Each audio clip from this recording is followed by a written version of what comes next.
चोर म्हणून रोहनला पकडला जातो. पण आदिरा एवढा अतिरेक करते की घरामध्ये येतात पोलीस. तर नक्की काय घडलं, चला तर बघूया. आदिराला भेटण्यासाठी रोहन अंगावर घेऊन येतो. चोर चोर करत त्याला समोर पकडतो.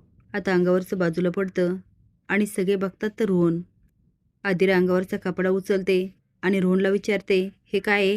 What are you doing here? तेवढी मोठ्याने ओरडते की रोहन शॉकून बघत असतो.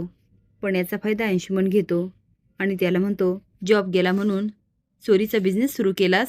दादा विचारायला, हा का आपल्या घरात आला? काय प्लॅन याचा? अरे आमच्या राजवाड्यांच्या घरात घरच्या मुलांनी जरी चूक केली ना तरी त्याला सोडत नाही. आता अंशुमनला नक्की काय म्हणायचं हे समर आणि स्वानंदीला कळतं. समर अंशुमनकडं रागाने बघत असतो. अंशुमन म्हणतो, तुला कसे सोडतील? रूल्स सगळ्यांना सारखेच. चला पोलिसांना बोलवा, शिक्षा ही झालीच पाहिजे. बोलवा पोलिसांना. आता मात्र सगळे शांत असतात. समर म्हणतो, असं काही होणार नाही. मला आधी ऐकायचं, रोहन अशा पद्धतीने का आता आला? मल्लिका म्हणते, समर हे ठीक नाही या. अंशुमनसाठी एक रूल आणि रोहनसाठी दुसरा. हे बघ, अंशूची चूक झाली तर तू त्याला शिक्षा देतोस ना? अरे अंशूची काय, माझी चूक झाली तर आईने मला उठ्या बशा काढायला लावल्या. त्या दिवशी स्वानंदीची चूक झाली, मी शिक्षा देत होते तर त्यावेळेसही तू अडवलं. मी म्हटलं जाऊ द्या. समोर म्हणतो ना, मग शांत बसायचं. मी त्या दिवशी तुझं ऐकलं की नाही, पण आज नाही ऐकणारा. अरे तुला कळतंय का, हा आपल्या घरामध्ये चोरी करायला आला. अरे लोकांना कळालं तर काय म्हणतील? राजवाड्यांचा जावई चोर? आजी म्हणते, मल्लिका जरा शांत बसतेस का? काय बोलते काय नाही हे अजिबात कळत नाही. मल्लिका म्हणते, आई तुम्हाला नेहमी. समोर म्हणतो, काकू बास, एवढा शो करायची काही गरज नाही. अंशू म्हणतो, असं कसं दादा? माझी चूक झाल्यानंतर तुम्हाला लगेच शिक्षा देतो. आज तर रोहन चोरी करायला आला, म्हणजे चोरी करणं चांगलं असतं का? स्वानंदी म्हणते, अंशू रोहन असं काही करणार नाही.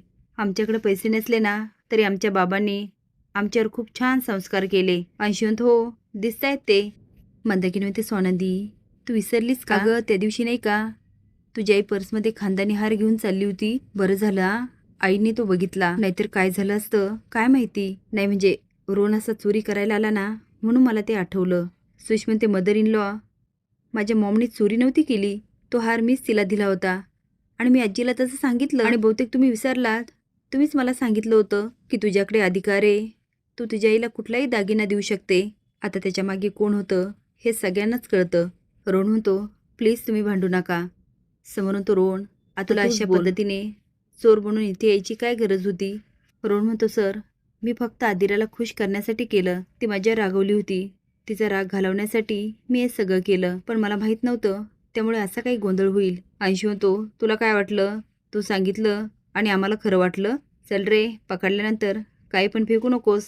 रोहन म्हणतो, खरंच ताई माझा हाच उद्देश होता. आदिरा म्हणते, पण याची काय गरज होती? तुला काय वाटलं हे सगळे केल्याने मी घरी येईल? रोहन म्हणतो, आदिरा त्या दिवशी पण तू अशीच हायपर झाली काही कारण नसताना. अगं तू किचनमध्ये काहीतरी करत होती, मला खूप छान वाटलं. तू किचनमध्ये कधी काही करत नाही ना, नेहमी आईच स्वयंपाक बनवते. मी तुला बघितलं, मला खूप कौतुक वाटलं म्हणून मी जस्ट मस्करी करायला गेलो, पण मला वाटलं नव्हतं तुला एवढा राग येईल. खरंच सांगतो समर सर, मी फक्त मस्करी केली होती. समर म्हणतो, हो रोहन माझा तुझ्यावर पूर्ण विश्वास आहे. हे बघ तुला एवढं डिटेल सांगायची काहीच गरज नाही. आदिरा म्हणते, हो माझा रोहन दादा असा कधीच वागणार नाही, तो कधीच चोरी करणार नाही. अंश तुम्ही असं का बोलताय? अंश म्हणतो, सुश तू बघितलं नाही का तुझा भाऊ चोरी करायला आलाय. सुश म्हणते, अंश हे काय बोलताय? मॉम इन लॉ तुम्ही जरी काहीतरी बोला. मल्लिका म्हणते, अंशू तू थांब जरा, समर बघेल काय ते. समोर म्हणतो, आदिरा रोहनने जस्ट मस्करी केली, तू एवढी का हायपर झाली? आदिरा म्हणते, पिंटे दादा याने मस्करीने माझी खिल्ली उडवली. रोहन म्हणतो, आदिरा मी का तुझी खिल्ली उडवेल? समोर म्हणतो, मला नाही वाटत रोहन खिल्ली उडवेल. मी रोहनला चांगला ओळखतो, तो अगदी सरळ मुलगा आहे. हे बघ आदिरा, संसारामध्ये अशा छोट्या मोठ्या मस्करी चालू असतात. अगं त्यालाच तर संसार म्हणतात. नाहीतर नेहमी रोहन तुझी किती बाजू घेतो.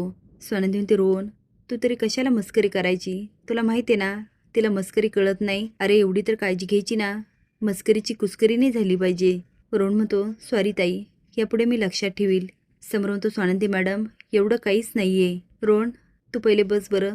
इकडे मंदाकिनी घरभर रोहनला शोधत असते आणि म्हणते, हा रोहन कुठे गेला?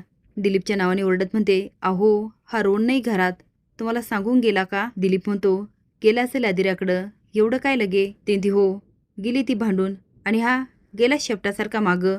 मी म्हणते जरा स्वाभिमान आहे की नाही? दिलीप म्हणतो, मंदा, स्वाभिमानाच्या गोष्टी तू करू नकोस. तुझ्या तोंडात शोभत नाही.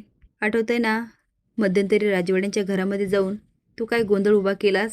अगं त्यांचा खानदानी दागिना घेऊन येत होती, तेव्हा त्यांनी तुला चोरच समजलं ना?